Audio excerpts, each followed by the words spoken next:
Здравствуйте, самые лучшие зрители! Меня зовут Полина. Сразу предупреждаю, нервные, больные, профессиональные швеи и мастера лоскутного шитья, вам лучше отойти от экрана, потому что сейчас будет полная утилизация всех тканей, какие только можно отыскать. Прекрасно подойдет и старая одежда. Для начала порежем все на полоски. В одежде срежем все швы. Ширина полосок, смотрите сами, какая у вас получится. Это может быть и 10-12 сантиметров, и 5 сантиметров. Длина сколько хватит. Оставшиеся швы не выбрасываем, они нам тоже пригодятся. В качестве основы возьмем кусок крепкой плотной ткани. У меня это мебельная ткань. Для удобства работы расчертим ее на полоски. Они нам помогут шить ровно. Будем по ним ориентироваться. Самый главный секрет шитья больших изделий – все полотно должно лежать ровно, на одной плоскости с игольной пластиной. У меня простая бытовая швейная машинка, поэтому воспользуемся самодельным приставным столиком. Первым делом обработаем открытый срез. Прошьем с нижней стороны, потом отвернем ткань на верхнюю сторону и сделаем строчку.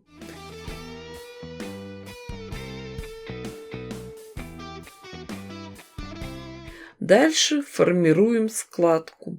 Внутрь нее укладываем любой наполнитель, который у вас есть.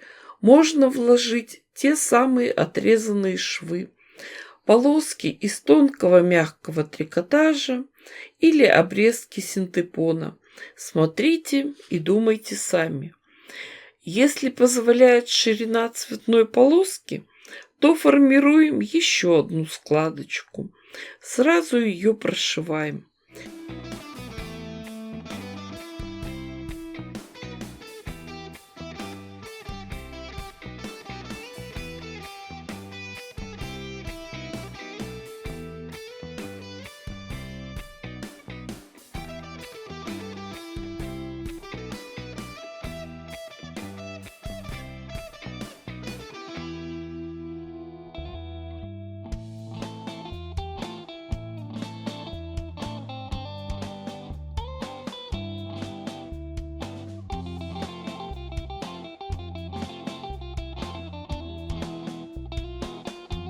Интересно смотрится, когда идет чередование полосок. Пришиваем следующий цвет. Если не хватает длины, то можно эту полоску продолжить другим цветом. Самое главное, подверните открытые края. А дальше продолжаем работу, как шили предыдущий ряд. Вкладываем ненужный текстиль, формируем складочку, фиксируем ее.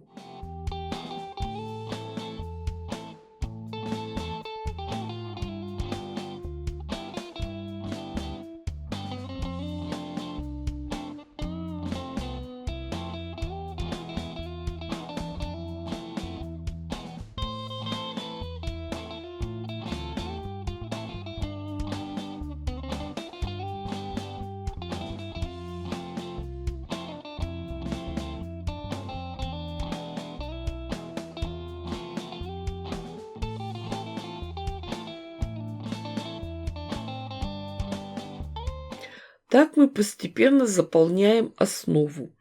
Если попадается узкая цветная полоска, то можно ее просто сложить вдоль пополам, вложить внутрь наполнитель и сразу пришивать.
Когда вся основа заполнена, получается очень интересная рубчатая структура.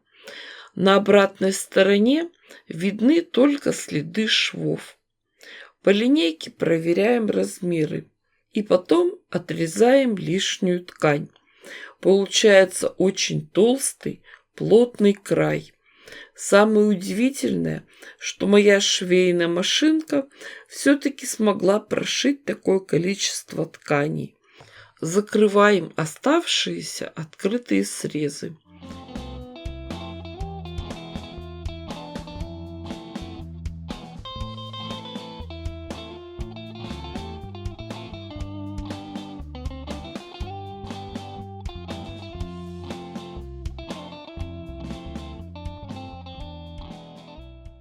И получился очень интересный коврик-сидушка.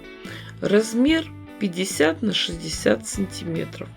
Самое прекрасное в нем то, что использованы все ненужные, неликвидные ткани. Вот я еще не решила, куда его лучше пристроить.